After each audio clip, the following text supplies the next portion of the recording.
So we got Ted started on just a youth bow here just to get shots. He asked if he could use mine. Big thing, we are completely different body sizes, different heights.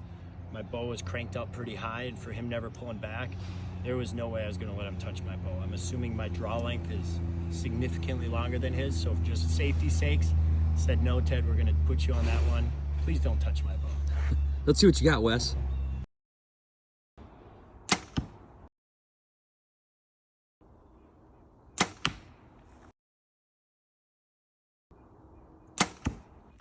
Let's go. Okay, we were aiming for that little white paper there. He put 2 right on top of it, 1 right below. Good shots, Wes. Thanks, dude.